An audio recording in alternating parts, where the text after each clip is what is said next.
I still remember the exact moment Nathan Walker walked into my life. He wasn't just rich, he was powerful. The kind of man who could walk into any room and silence it without saying a word. He had that air about him, tailored suit hugging his tall frame. Eyes so cold they could cut through glass, and that slight, knowing smirk that told you he already owned the room, and soon, he'd own you too. Back then, I was nobody. A broke college student juggling two part-time jobs, one at a bookstore during the day, and the other as a hostess at a high-end rooftop bar at night. That's where I first saw him. He sat at the corner table with three other men who all looked important but faded the moment he spoke.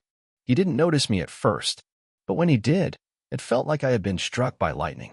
His eyes met mine for only a second, but in that second, the world stopped spinning. Or maybe I just forgot to breathe. Nathan started showing up more often after that night. At first, I thought it was coincidence. Maybe he liked the view. Maybe he enjoyed the cocktails. But soon, I realized it was me. He always asked to sit in my section. He always remembered details about me I didn't even remember telling him, like the name of my dog growing up or my dream to open a nonprofit someday. He was charming, elegant, and completely disarming. And when he finally asked me out, it felt like something out of a movie. Me, a nobody, being courted by a millionaire. I should have known it wouldn't end like a fairy tale. But I was young, and God help me, I believed him. I believed him when he said my past didn't matter, that he didn't care where I came from, that I was different from all the others. I wanted to believe that a man like him, polished, powerful, and used to perfection, could see something special in a girl like me. We spent nights in five-star hotels and mornings walking through the city like we were the only two people in the world. He whispered secrets to me, let me see the pieces of himself he said no one else saw. I thought I was the exception. I thought I was his person. Then I missed my period. I'll never forget the look on his face when I told him I was pregnant. 1 second, there was surprise. The next, disgust. His expression turned into something cold, unfamiliar, like I had ruined some perfect illusion he had built in his mind. He didn't shout. He didn't cry. He just stood there, straightened his cufflinks, and said, "You'll take care of it, of course." As if it were some minor inconvenience. As if our baby was just a wrinkle in his schedule. And just like that, the man I thought I loved disappeared. After that day, Nathan was gone like a ghost. No calls. No texts. Nothing. It was like I had been erased from his memory, like I had never existed. 1 minute, I was the woman he couldn't keep his hands off, and the next, I was just an inconvenience he had to delete. I sat in my tiny one-bedroom apartment for days, staring at the door like a fool, thinking he would come back. That maybe he'd cool off and realize what he was walking away from. That maybe he'd call and say something, anything. But silence was the only thing that ever came. I was terrified. I was pregnant, alone, broke, and humiliated. The man I thought would protect me turned out to be the one I needed protection from. I didn't have family to turn to. My parents had passed when I was a teen, and I had no siblings. The few friends I had were busy with their own lives, and none of them knew the full story. I was too ashamed to tell them. Too ashamed to admit I had fallen for a fantasy that turned into a nightmare. Every day was a battle. The nausea was constant, the exhaustion unbearable. I worked until I physically couldn't anymore, my body weak, my mind spiraling. Some nights I'd cry myself to sleep, clutching my belly, whispering apologies to the life growing inside me for bringing them into a world like this. But in the quiet, in the pain, something started to grow inside me. Not just the child, but a fire. A slow-burning determination that I didn't need him, that I would do this alone, that I could. He might have had all the money in the world, but he had no heart. And I had something he would never have, a real love for this child. So I started rebuilding. I found a charity clinic that helped expecting mothers. I enrolled in community classes to learn about parenting and nutrition. I picked up remote work to get by. It wasn't glamorous. It was hard, humbling, and lonely. But I kept going. Because I had a reason to now. A purpose. A baby that deserved more than the man who abandoned us. And in those quiet nights, when the world was asleep, and my hand rested on my belly feeling the first little flutters of life, I stopped wishing for him to come back. I started wishing to become someone he'd regret leaving. The day my daughter was born, I didn't feel fear. I felt power. It wasn't in some fancy hospital room. It was a crowded city clinic, the kind that smells like rubbing alcohol and tired dreams. There were no flowers. No excited relatives in the hallway. No father pacing back and forth with nerves and pride. Just me. Alone.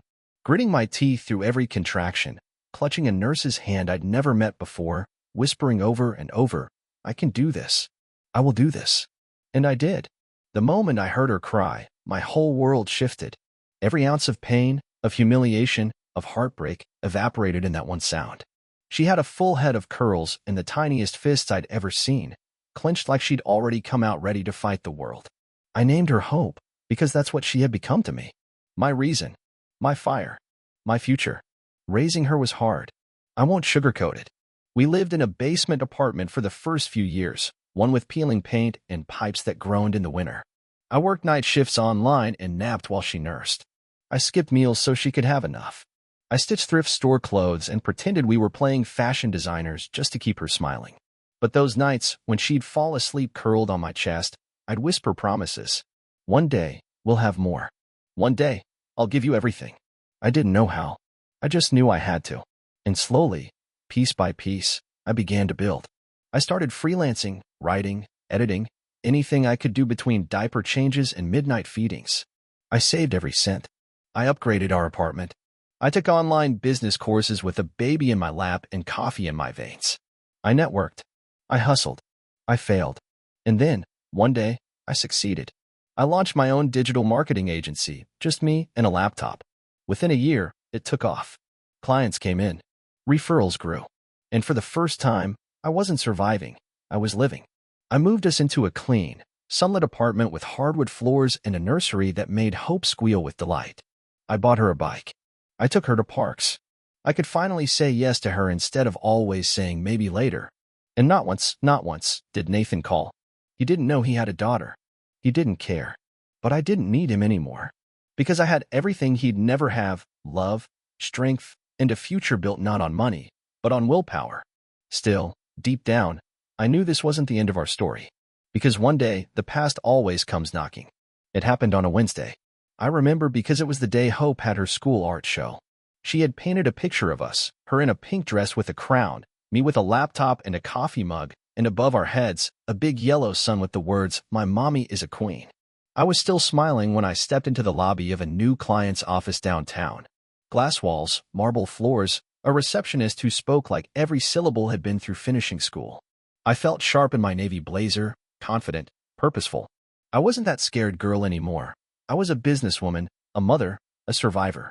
But then I heard the voice. A familiar one. One I hadn't heard in almost a decade. "Excuse me," it said behind me. "Is that you, Claire?" I turned around, and there he was. Nathan. Still tall. Still handsome.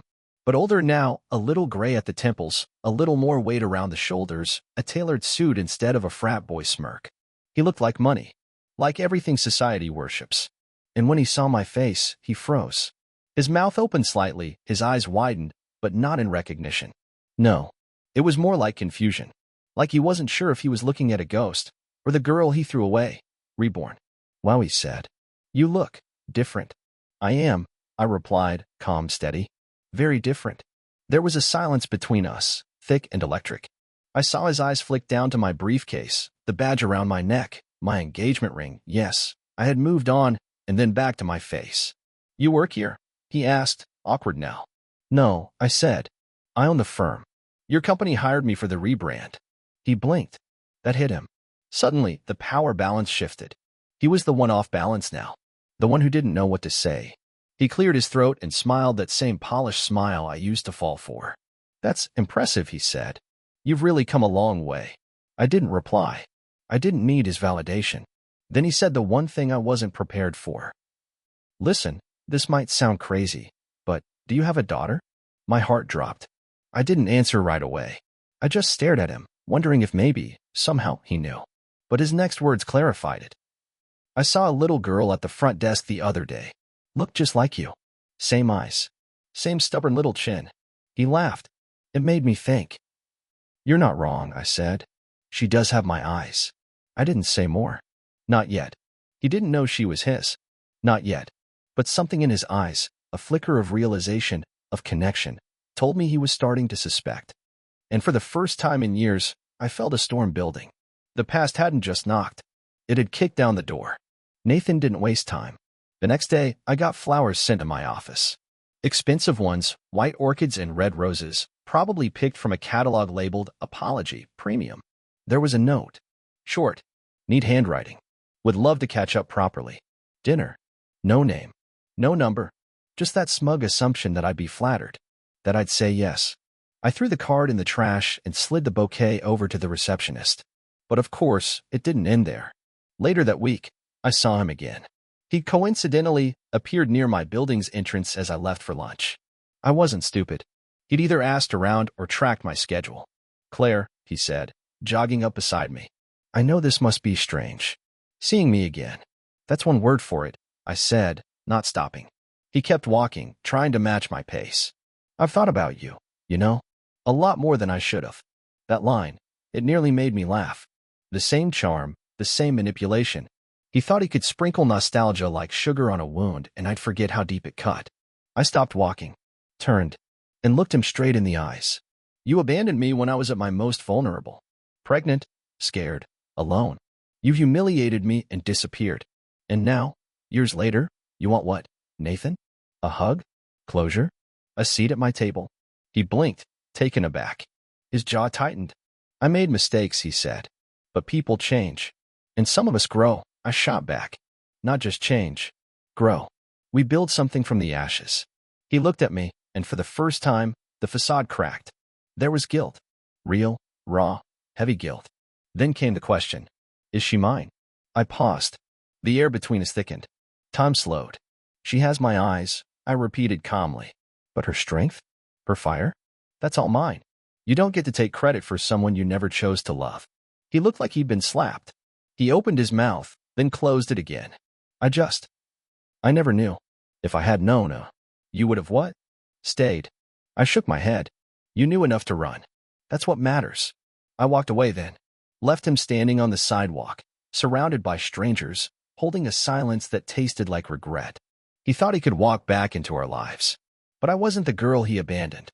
I was the woman who rose and built a world that didn't need him. The weeks that followed were quiet on the surface. Nathan tried to reach out again. Emails, calls, even a handwritten letter delivered by courier. All ignored. I didn't block him out of pettiness. I did it because I didn't need to explain myself anymore. I had spent too many nights crying into pillows, wishing he would show up, and now that he had, all I felt was peace. That's when I realized closure doesn't always come with a conversation. Sometimes it comes when you no longer care about one. I focused on my work, on my daughter, on the life I had built with every ounce of pain and resilience life had thrown at me. One day, I got a call from the principal of my daughter's school. Apparently, Nathan had shown up to an event uninvited, said he was a family friend. He wanted to see her, to get to know her. My blood boiled. That night, I sat my daughter down. "Sweetheart," I said gently, "there's something I need to tell you." I told her the truth. Age-appropriate, but honest. She took it better than I expected. She looked me in the eye and asked, "Do I have to meet him?" I shook my head. "Only if you want to. No one decides that for you. Not even me." She thought for a moment, then shrugged. "I'm good. I already have everything I need." That was the moment I knew. I had won. Not just the argument. Not just the power struggle. I had truly won. I had raised a daughter who knew her worth. Nathan eventually stopped trying. Maybe he realized he was chasing a life he never earned. Or maybe, just maybe, he saw the full picture for the first time and understood that some doors, once closed, should never be reopened. Years passed, and one day I stood in front of a packed auditorium, receiving an award for my company's work empowering single mothers and disadvantaged women. I looked out into the crowd and saw people who believed in me, not in spite of my past, but because of the strength it forged in me. And as I held that glass plaque, I smiled. Not because I had proven anything to Nathan, but because I had proven everything to myself. I didn't need revenge. I didn't need a second chance. I needed me, and that's exactly who I became.